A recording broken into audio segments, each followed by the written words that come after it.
Waalaikumsalam warahmatullahi wabarakatuh. Yang terhormat Bapak Muji, Bapak Dr. Sudiana SPD MM, dan saya hormati Bapak Menko, Bapak Nasir, Menteri SIP MM, yang saya hormati Bapak Coach, Bapak Sujanto, SKM MKM, dan Bapak dan Ibu Mentor beserta CKP Angkatan 3 yang hadir pada kesempatan ini. Sebelumnya saya terima kasih telah diberi kesempatan dalam suasana, situasi, dan kesempatan pada ini baik. Salawat serta salam kita panjatkan kepada sahabat keluarga, sahabat, dan insya Allah kita semua. Baik, saya mulai. Perkenalkan, nama saya Yudin Hadi sebagai Kepala Seksi Lalu Lintas di Dinas Perhubungan Kabupaten Sukabumi. Pada kesempatan ini saya akan melaporkan aksi perubahan peningkatan pelayanan analis dampak lalu lintas melalui sistem pelayanan analis dampak lalu lintas yang kami singkat pakai jargon Sipalalin pada Dinas Perhubungan Kabupaten Sukabumi. Baik, nah yang melatar belakangi aksi perubahan ini diantaranya Peraturan Bupati nomor 83, Peraturan Bupati 85, dan salah satunya fungsi dari Kepala Seksi Lalu Lintas. Pelaksanaan kajian yaitu mengenai pelaksanaan kajian analis dampak lalu lintas. Selama ini proses pengajuan analis dampak lalu lintas itu masih manual dan masih berinteraksi fisik,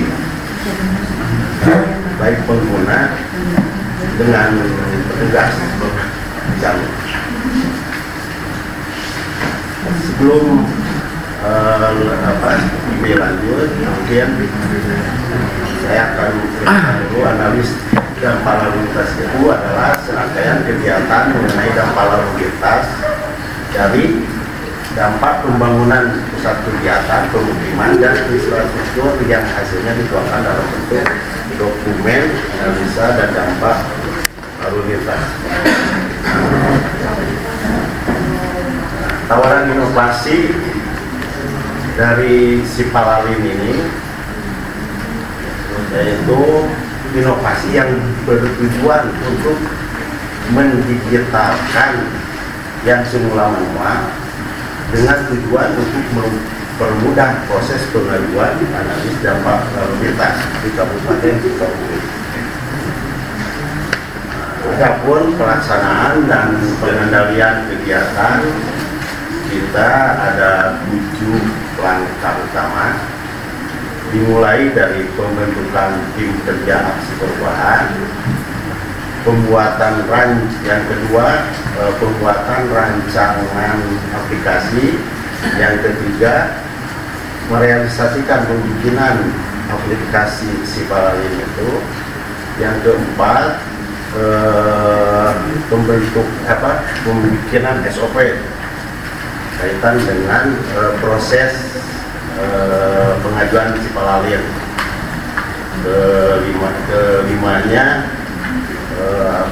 Kelimanya misalnya SOP, kelimanya penetapan tim operator, Keenamnya baru sosialisasi, dan ketujuhnya yaitu laporan aksi perubahan tersebut. Nah, adapun mungkin sekilas saya langsung akan menerangkan dari fitur di dalam aplikasi Sipalalin ini.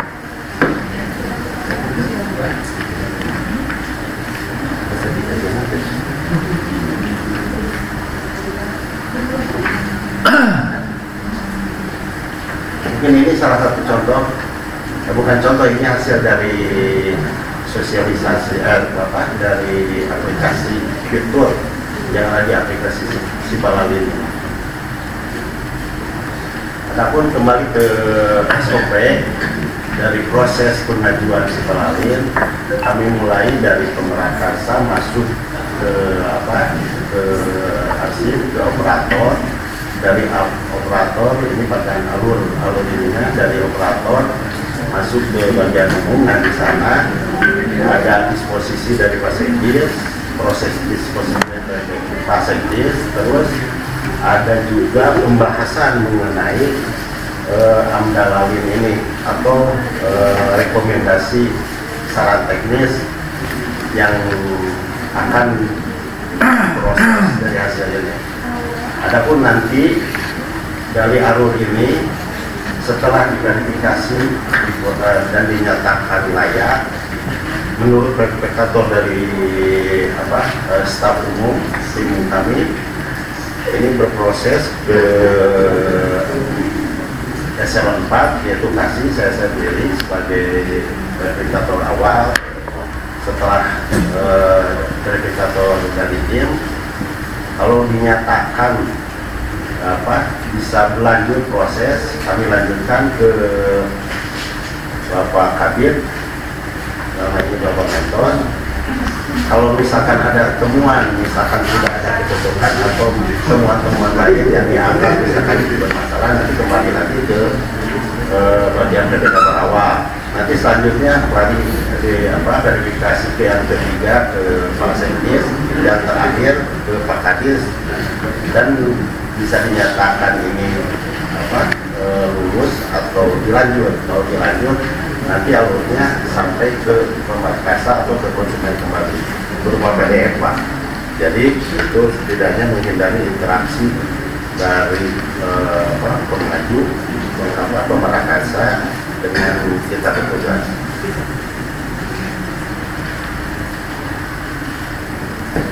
Nah, adapun langkah-langkah kami dalam pembentukan aksi perubahan ini, pertama kami bersama dengan stakeholder internal, diantaranya Bapak Kadis untuk mendapatkan dukungan, arahan dan masukan. Yang kedua Pak Seknis, yang ketiga Pak Kadis dari Mentor kami, yang keempatnya membantu menyusun laporan aksi perubahan dari tim operator dan tim kerja kami, dan membuat kaitan dengan pembentukan tim kerja efektif dan lulusan SOP. Nah, yang terakhir eksternal stakeholder eksternal yang kami hubungi dan kami koordinasi konsultasi ke Diskominfo kaitannya dengan aplikasi yang aplikasi berbasis website itu Sipalalin. Adapun keberlanjutan aksi perubahan, kami membuat ada 4 SK, diantaranya SK Kepala Dinas sebagai kaitan dengan penetapan SOP, kedua dengan penetapan penggunaan dari aplikasi Sipalalin ini, ketiga pembentukan tim efektif, keempat SK operator. Nah, kelima dukungan, pernyataan dukungan dari Bapak Kepala Dinas Perhubungan. Adapun capaian dalam perbaikan sistem pelayanan ini, menjadi indikator waktu proses perbaikan yang sebelumnya inovasi, yang sebelum inovasi itu memerlukan sekitar 14-15 hari Pak, karena begitu rumitnya. Nah, sekarang setelah uji coba inovasi itu kami uji cobakan, ini bisa paling lama ini 3 hari sampai 5 harian Pak. Jadi kelihatan ada sedikit perbedaannya manual ke inovasi ini Pak. Terus kaitan dengan transparansi status pengajuan, pemohon yang awalnya agak kesulitan mengetahui status pengajuan karena tidak ada pelacakan terpusat. Setelah inovasi ini, pemohon dapat memantau status pengajuan secara real-time. Ketiga, efisiensi biaya dan waktu. Pemohon dan petugas sering mengeluarkan biaya tambahan untuk pengiriman dokumen atau transportasi bolak-balik di kantor kami, karena ya pemohon ini kan tersebar di kabupaten, mungkin dari luar kota juga Pak. Nah, setelah inovasi, proses dilakukan secara digital sehingga mengurangi kebutuhan biaya, mengurangi kebutuhan biaya pengiriman fisik dan waktu yang dibutuhkan untuk perjalanan. Yang keempat, penyimpanan dan pengolahan data.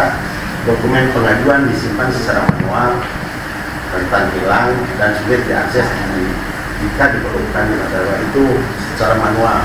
Setelah inovasi, jelas data pengajuan disimpan secara digital, terpusat dan diakses dan kebutuhan dokumentasi atau audit di masa depan.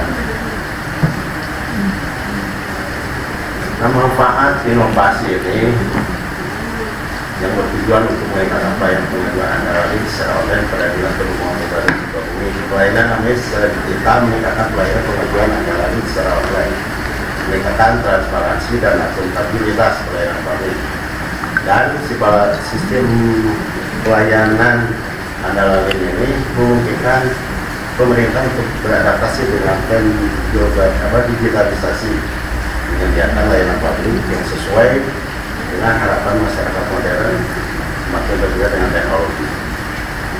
Mungkin